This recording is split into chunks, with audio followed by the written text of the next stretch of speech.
ملک الموت کی جو ہم گفتگو شروع کرنے والے، ملک الموت روایت میں ملتا ہے کہ ایک زمانہ تھا کہ ملک الموت براہ راست لوگوں کی روح قبض کر لیتا تھا، براہ راست لوگ بیٹھے بیٹھے مر جاتے تھے۔ اچھا، لوگوں نے اس کے بعد ملک الموت کو بہت زیادہ برا بھلا کہنا شروع کیا، گالیاں دینی شروع کی۔ ملک الموت نے ایک دفعہ بارگاہ خداوندی میں نالہ و فریاد کیا کہ لوگ مجھے اس طرح سے برا بھلا کہتے ہیں، تو پروردگار نے پھر مرض اور بیماری کو خلق کیا۔ اس کے بعد سے اب کبھی ایسا نہیں ہوتا کہ لوگ ملک الموت کو برا بھلا کہیں، بلکہ اب یہ کہتے ہیں فلاں شخص فلاں بیماری کی وجہ سے وفات پا گیا۔ یہ بھی ایک اس کے اندر ایک چیز ملتی۔ پھر ایک بات اور یہ بھی ہے کہ دیکھیے، ایک دماغ میں ایک سوال آتا ہے، جب ہر چیز، ہر ذی روح کی جو روح ہے وہ ملک الموت قبض کرتا ہے، تو جانوروں کے متعلق کیا خیال ہے؟ تو یہ بات یاد رکھیے کہ جانوروں کی روح کو ملک الموت قبض نہیں کرتا۔ یہ فقط اور فقط انسان کی عظمت ہے کہ ملک الموت اس کے پاس ہی آتا ہے، بلکہ پیغمبر اسلام یہ فرماتے ہیں کہ جتنے بھی کیڑے مکوڑے اور جانور ہیں، ان کی روحیں، ان کی جو جان ہے وہ ایک تسبیح میں، جب یعنی یہ حالت تسبیح میں، جب ان کی تسبیح ختم ہو جاتی ہے تو یہ خود بخود مر جاتے ہیں، یعنی ان کے اندر کوئی روح وغیرہ نہیں ہوتی۔ جیسے ان کی تسبیح ختم ہوئی یہ خود بھی اسی وقت مر جاتے ہیں۔ جس طریقے سے آپ دیکھتے ہیں کہ چابی والا جو کھلونا ہوتا ہے، اس کی جب چابی ختم ہو جاتی ہے تو وہ کھلونا خود بخود رک جاتا ہے۔ اچھا، اب اتنی بات اور بیان کر دی جائے کہ کیا ملک الموت خود ہر جگہ پر آتا ہے؟ ہر شخص کے پاس کیا ملک الموت حضرت عزرائیل علیہ السلام خود آتے ہیں؟ تو اس کا حل علماء نے یہ کہا ہے اس بات کا، اس سوال کا، کہ نہیں، حضرت عزرائیل ہر مرنے والے کے پاس نہیں آتے ہیں، یہ صرف اور صرف خواص کے پاس آتے ہیں۔ عوام جو عام لوگ ہوتے ہیں ان کی روح کو قبض کرنے کے لیے ان کے انصار و اعوان فرشتے ہیں حضرت عزرائیل کے، کہ جو کہ آتے ہیں۔ بھائی دیکھیے، جس طریقے سے اگر جب یہ بات کہی جاتی ہے کہ پروردگار نے موت کو دینے کے لیے خود اپنی طرف بھی نسبت دی، تو ہر طرح سے ممکن ہے۔ مثلا اگر کوئی آفیسر کسی پیون کے ذریعے کسی آدمی کو بلائے اور اس کا پیون چپڑاسی ہمارے پاس آ رہا ہے اور آ کر کہہ رہا ہے کہ صاحب آپ کو بلا رہے ہیں، تو وہ یہ بھی کہہ سکتا ہے کہ مجھے فلاں صاحب نے بلایا، اور یہ بھی کہہ سکتا ہے کہ مجھے وہ پیون بلانے آیا تھا۔ تو بعض اوقات کسی شے کی جو نسبت ہوتی ہے وہ اس کے فاعل قریب، فاعل متوسط یا فاعل بعید کسی کی بھی طرف بھی دی جا سکتی ہے۔ اچھا، ملک الموت آتے کیسے؟ ملک الموت کس طرح سے آتا ہے؟ چھٹے امام جعفر صادق علیہ السلام فرماتے ہیں،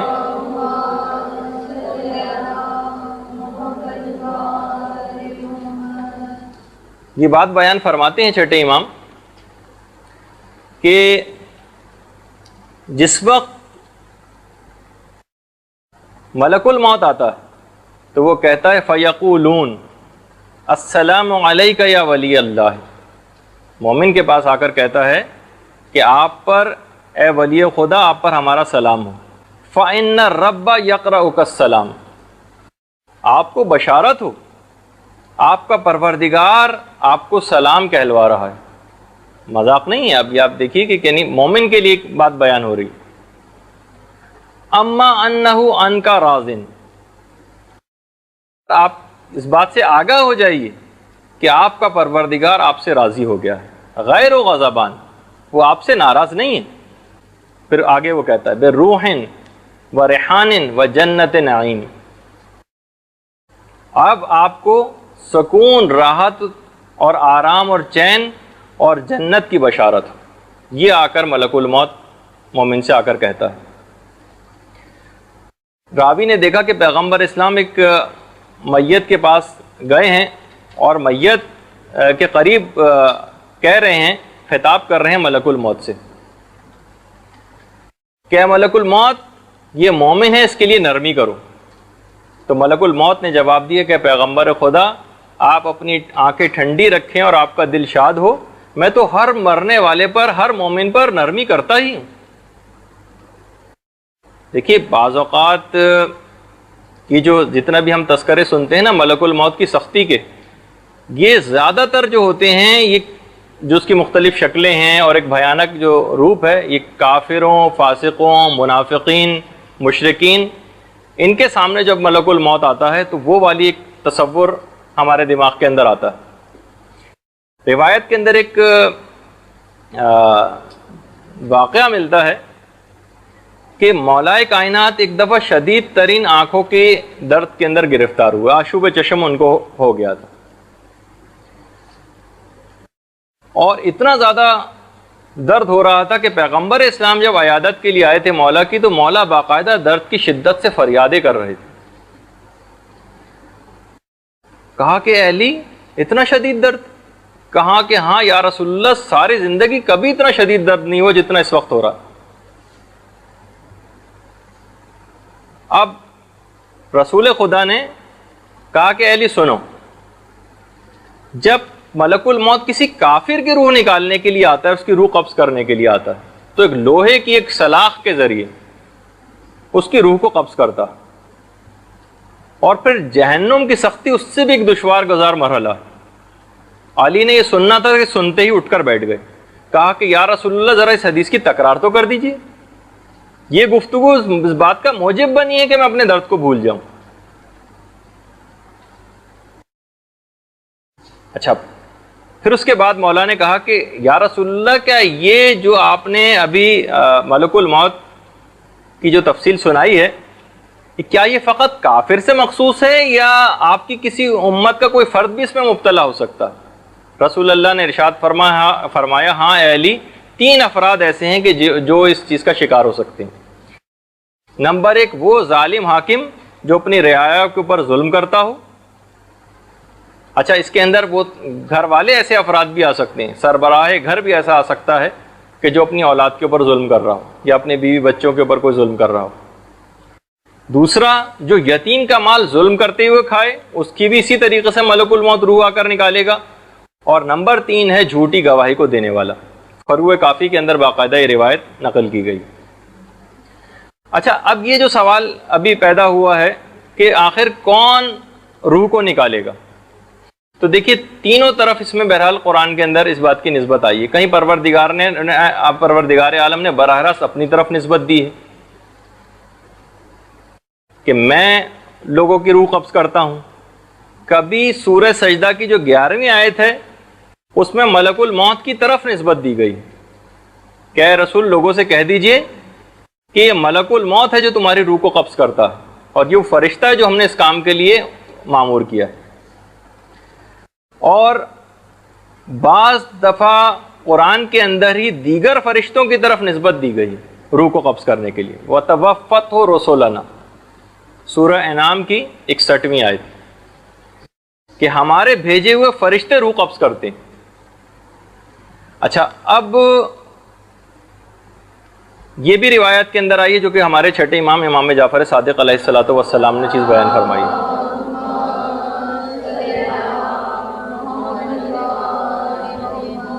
امام فرماتے ہیں کہ کچھ فرشتے ملک الموت کی مدد کے لیے مقرر ہیں، جو کہ دنیا کے مختلف کونوں میں جو لوگ مر رہے ہوتے ہیں مختلف جگہوں پر، وہاں سے وہ روحوں کو قبض کرتے ہیں اور اس کے بعد ان کی روحوں کو ملک الموت حضرت اسرائیل کی طرف ارسال کر دیتے ہیں، اور پھر ملک الموت حضرت اسرائیل ان تمام کی روحوں کو پروردگار کی طرف منتقل کر دیتے ہیں۔ جب بھی وہ روایت کے اندر ملتا ہے نا کہ شب معراج جب پیغمبر اسلام کی ملاقات ملک الموت حضرت اسرائیل سے ہوئی تھی، تو ان سے یہی پوچھا تھا کہ آپ آخر ایک ہی وقت میں مشرق و مغرب کے اندر لوگ مر رہے ہوتے ہیں، کس طرح سے ان کی روحوں کو قبض کرتے ہیں؟ تو ملک الموت نے کہا تھا کہ پیغمبر اسلام، میرے سامنے پوری دنیا اس طرح سے ہے جس طرح آپ کے ہاتھ میں سکہ ہوتا ہے کوئی، اس طرح سے میں پوری دنیا میرے سامنے ہوتی ہے۔ ملک الموت کی شکل کیسی ہوگی؟ ایک دفعہ اس کی بھی ایک خواہش ایک نبی خدا حضرت ابراہیم علیہ السلام کے دل کے اندر پیدا ہوئی۔ حضرت ابراہیم نے پروردگار سے دعا کی کہ پروردگار مجھے ملک الموت سے، بلکہ انہوں نے فرمائش کی کہ آپ مجھے اپنی وہ شکل دکھائیے جس سے آپ کافروں کی روح کو قبض کرتے ہیں، جس شکل کے ساتھ۔ اور اس نے کہا، ملک الموت نے کہ نبی خدا آپ برداشت نہیں کر سکیں گے؟ کہا کہ نہیں، پھر بھی میں دیکھنا چاہتا ہوں۔ اب وہ جب اس شکل میں ملک الموت آئے، جب ایک کافر کی روح قبض کی جاتی، بالکل ایک دیو جیسی شکل، جس کے بڑے بڑے بال، شدید ترین بدبو جسم سے آ رہی تھی، کالے کپڑے، اور منہ اور ناک سے آگ کے شعلے نکل رہے ہیں، دیکھتے ہی حضرت ابراہیم کو اتنی بھیانک شکل دیکھتے ہی غش آ گیا، اور جب ہوش میں آئے تو کہا کہ کسی فاجر شخص کے لیے کوئی اور تکلیف نہ بھی ہو تو فقط تمہاری شکل دکھایا جانا ہی بہت کافی، اور کہا اس کے بعد کہ اب تم وہ شکل بھی دکھاؤ گے جس سے تم نیک لوگوں کی روحوں کو قبض کرتے ہو۔ تو پھر حضرت ابراہیم نے دیکھا کہ بہت ہی حسین نوجوان کی شکل میں جو نفیس قسم کے کپڑے پہنا ہوا اور بہترین قسم کی خوشبو اس کے پاس سے آ رہی ہے، ملک الموت اس شکل کے اندر آئے۔ تو اس کی شکل کو دیکھ کے بہرحال اتنا زیادہ حضرت ابراہیم خوش ہوئے کہ کہا کہ کوئی اور فرحت اگر مرنے والے کو نہ بھی ملے تو فقط تمہاری شکل ہی اس کے لیے، اس کو خوش کرنے کے لیے بہت کافی۔ حضرت سلیمان علیہ السلام کا ایک واقعہ بڑا مشہور ہے کتابوں کے اندر، بہرحال وہ ملتا ہے کہ ایک شخص ان کے پاس بیٹھا ہوا تھا آ کر، پہلے زمانے میں ملک الموت علی الاعلان بھی آیا کرتا تھا، حضرت سلیمان کے دربار میں بھی آتے تھے۔ ایک شخص بہت ہی ہانپتا کانپتا، ہونٹ اس کے زرد، کہنے لگا کہ ملک الموت نے مجھے بہت عجیب نگاہوں سے دیکھا ہے، آپ فوراً ہی ہوا آپ کے تابع ہے، آپ ہوا کو حکم دیں کہ مجھے اسی وقت ہندوستان پہنچا دے۔ حضرت سلیمان نے ہندوستان پہنچا دیا۔ دوسرے دن جب ملک الموت آیا تو کہا کہ ملک الموت تم کیوں آخر اس شخص کو اتنا زیادہ اس انداز سے گھور کے دیکھا کہ وہ سخت پریشان ہو گیا؟ تو بہرحال ملک الموت نے کہا کہ میں خود حیران تھا کہ پروردگار عالم نے کہا تھا کہ اس شخص کی روح کو ہندوستان میں قبض کر رہا ہے، میں یہ پریشان تھا کہ آخر اتنی جلدی ہندوستان کیسے پہنچے گا۔ تو اس انداز سے ملک الموت بہرحال کسی بھی جگہ انسان ہو وہاں ملک الموت پہنچ جائے گا۔ دیکھیے جب بھی آپ ملک الموت کو دیکھیں گی، ایک مومن کی جو خصوصیت بہرحال قرآن کے اندر بھی جو چیز بیان ہوئی ہے، اس وقت انسان بہت زیادہ چلانا شروع کرے گا، بہت زیادہ چلانا شروع کرے گا اور کہے گا کہ پروردگار تو مجھے واپس دنیا میں بھیج دے۔ وہ جیسے میں نے آیت پہلے بھی پیش کی تھی، فیما ترک تو، تاکہ میں اپنے چھوٹے گئے کاموں کا ازالہ کر سکوں، پروردگار میں اپنی نمازیں پڑھ سکوں، میں اپنے روزے قضا رکھ لوں، میں کفارے ادا کر دوں۔ عورتیں ہوں گی تو مثلا کہیں گی کہ پروردگار اب میں کبھی بے پردہ حالت میں گھر سے باہر نہیں جاؤں گی، میں کبھی بغیر موزے کے گھر سے باہر نہیں نکلوں گی، میں مکمل مثلا پردہ کروں گی، میں اپنی تمام زائد چیزیں غریبوں میں تقسیم کر دوں گی۔ لیکن اس وقت ملک الموت کا جواب نفی میں ہوگا۔ خاص طور پر علماء نے لکھا ہے کہ یہ جو نالا و فریاد ملک الموت کی شکل کو دیکھتے ہی لوگوں کی ہوگی، یہ خاص طور پر ان افراد کے لیے ہوگی جو اسلامی ٹیکس، واجبات، خاص طور پر خمس اور زکوٰۃ وغیرہ ادا نہیں کرتے، ان کے لیے علی الخصوص یہ والی بات ہوگی۔ اور وہ جو سورہ نحل کی جو 27ویں آیت تھی، کُنَّا نَعْمَلُ مِن سُوءٍ، فوراً ہی آپ کہیں گے ملک الموت کو دیکھ کر ہی کہ نہیں ہم نے کوئی غلط کام نہیں کیے، تو جواب ملے گا ملک الموت کی طرف سے کہ ان اللہ علیم بما کنتم تعلمون، تمہارے کرتوتوں سے تو پروردگار بخوبی واقف ہے۔ اچھا، اب جس شخص نے بھی، دیکھیے یہ بھی علماء نے لکھا ہے کہ جس نے اپنی پوری زندگی جھوٹ اور ہیلا بازی کے اندر گزاری ہو، وہ مرتے وقت بھی فرشتوں سے بھی غلط بیانی کرے گا، نہیں میں نے کچھ نہیں کیا۔ فرشتے یہی تو کہیں گے نا کہ جب کچھ نہیں کیا تو یہ لاکھوں غیبتیں، یہ لاکھوں الزامات، یہ اتنی لاکھوں لڑائیاں ایک دوسرے کے خلاف، یہ سوء ظنی اور یہ ساری چیزیں آپ کے سامنے پیش کر دیں گے، لڑائی جھگڑے، یہ پھر کیا چیزیں؟ خیر، پھر اس کے بعد ملتا ہے قرآنی آیت بھی ہے، وَالْمَلَائِكَةُ بَاسِطُو بِأَيْدِيهِمْ، ملک الموت اپنے ہاتھوں کو آگے بڑھائیں گے، بس اب بہت ہو گیا، اخرجوا انفسکم، سورہ انعام کی جو آیت نمبر 92 ہے، 92، بس اب اپنی جان چھوڑ دو۔ اچھا، بعض اوقات ہم نے یہ بھی دیکھا کہ خالی صرف یہی نہیں ہوگا کہ وہ آیا ملک الموت اور صرف بس آپ کی روح قبض کر لی، بلکہ کچھ اور باتیں بھی ہوں گی ملک الموت سے۔ چند ایک کی طرف تو قرآن نے اشارہ کیا،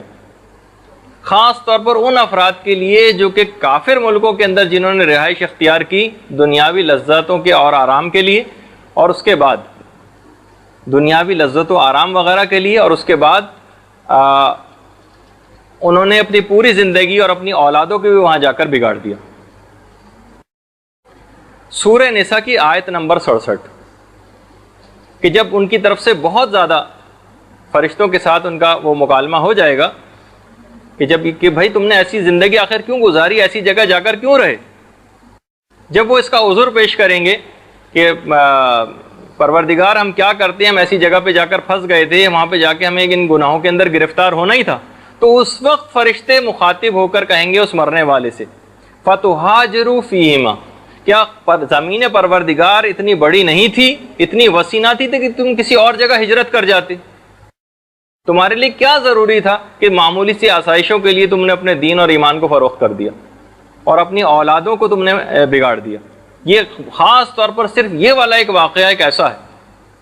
کہ جو کہ ان یعنی ملک الموت سے جو مکالمے ہو رہے ہیں وقت انتقال، اس کے اندر بھی یہی بات آ رہی ہے۔ پھر اس کے بعد جو قبض روح کی مختلف جو کیفیات بہرحال قرآن کے اندر ذکر ہوئی ہیں، اذا بلغت التراقی، روح بدن سے کھنچ کر بالکل گلے میں آ جائے گی۔ وقیل من راق، اس وقت یہ ہوگا کہ کون ہے جو تمہیں موت سے نجات دلا دے؟ ہے کوئی ڈاکٹر، ہے کوئی دوا ایسی کہ جو تمہیں موت سے نجات دلا سکے؟ وَظَنَّهُ أَنَّهُ الْفَرَاقُ، انسان اس بات کو بخوبی جان لیتا ہے کہ نہیں، بس اب ان سب چیزوں سے جدائی کا وقت آ گیا۔ اب اس وقت اس کو واقعی یاد آئیں گی وہ کپڑوں سے بھری ہوئی الماریاں، آپ کو اپنے درجنوں جوڑے اور جوتے اور جتنی آرائش کا سامان اور وہ تمام فضولیات جو جس کے لیے ہم نے ہزاروں گھنٹے شاپنگوں کے اندر اپنے وقت کو لگایا تھا۔ وَظَنَّهُ أَنَّهُ الْفَرَاقُ، اب اس کو پتہ چل جائے گا کہ وہ واقعی وہ وقت آ گیا کہ اب ان سب چیزوں کو چھوڑ کر جانا ہے۔ وَالْتَفَتِ السَّاقُ بِالسَّاقِ، روح نکلنے کے جو سورہ قیامت کی جو 26ویں آیت سے شروع ہو رہی، روح نکلنے کے باعث پنڈلی سے پنڈلی چپک جائے گی، اور اس دنیا سے جو جدائی کا غم ہے اور دوسری دنیا کے اندر جو جانے کا ایک خیال ہے وہ کسی بھی دنیا دار کو بالکل پریشان کر دے گا، باعث تکلیف ہو جائے گا۔ اس وقت ملک الموت کا بھی ایک خطاب ہوگا مومن سے، ملک الموت کا بھی مومن سے ایک خطاب ہوگا۔ لوگ آتے ہیں ہمارے چھٹے امام کے پاس اور آ کر یہ بات بیان کرتے ہیں کہ مولا ہم لوگ موت سے بہت زیادہ ڈرتے ہیں کہ کس طریقے سے مثلا ہماری موت واقع ہوگی۔ تو امام نے فرمایا کہ دیکھو، امام نے خوشخبری دی کہ جب ہمارا کوئی شیعہ کا وقت انتقال قریب آتا ہے اور وہ جب ڈر رہا ہوتا ہے تو ملک الموت اس وقت اس سے کہتا ہے کہ ذرا آنکھیں اٹھا کر دیکھو، آنکھیں کھول کر دیکھو۔ تو جب اس کو انوار طیبہ نظر آتی، خاص طور پر جو ائمہ اور معصومین علیہم السلام، تو ان کی زیارت کرنے کے بعد مومن فرشتوں سے ریکویسٹ کرتا ہے، درخواست کرتا ہے کہ اب میری روح کو بہت جلدی قبض کر لو تاکہ میں جلد از جلد ان کے جوار میں پہنچ سکوں۔ اچھا، اس کے خاص مفہوم ہے جو انشاءاللہ ہم اگلی نشست کے اندر اس کا ارادہ ہے کہ بیان کریں گے کہ اپنی آنکھیں کھولو۔ اس کا ایک خاص ہے کہ کیا وہاں پہ مومن نے مثلا آنکھیں کیا بند کی ہوئی ہوں گی؟ نہیں، ایک خاص اس کی ایک وجہ ہے کہ امام نے یہ چیز کیوں کہی۔ اس موقع پر خاص طور پر شہید دست غیب شیرازی نے لکھا کہ وہ تمام افراد کی جنہوں نے ساری زندگی یا حسین کہا ہو اور جنہوں نے ساری زندگی امام بارگاہوں کے اندر جو لوگ جاتے رہے ہوں، آخری وقت میں کیسے ممکن ہے کہ یہ تمام معصومین اس کو اس حالت کے اندر تنہا چھوڑ دیں؟ وہ یقیناً اس کو جس نے ساری زندگی ان کا نام لیا ہو ان کے پاس وہ ضرور آئیں گے اور ان کو اپنے ساتھ لے کر جائیں گے۔ اور پھر اس کے بعد بس آخری بات اس سلسلے میں اور بیان کر دی جائے کہ جس وقت قبض روح ہو جائے گا اور فرشتہ، اگرچہ اس کی تھوڑی سی کیفیت باقی ہیں جو انشاءاللہ اگلی نشست میں ہم بیان کریں گے، اس وقت ملک الموت، آپ جب لوگ رونے چلانے لگیں گے اعزاء و اقربا، اس وقت ملک الموت آپ کے گھر کے دروازے کو پکڑ کر کھڑا ہو جائے گا اور کہے گا بخدا نہ تو میں نے اس کی روزی کھائی ہے نہ اس کی عمر کو کم کیا ہے، اور میں تمہارے گھر آئندہ بھی اسی طریقے سے آتا رہوں گا، یہاں تک کہ میں تم میں سے کسی ایک کو بھی زندہ نہ چھوڑوں گا۔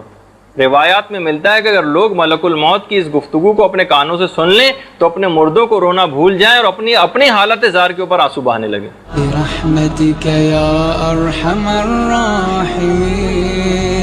وصلی اللہ علی محمد وآلہ الطاہرین۔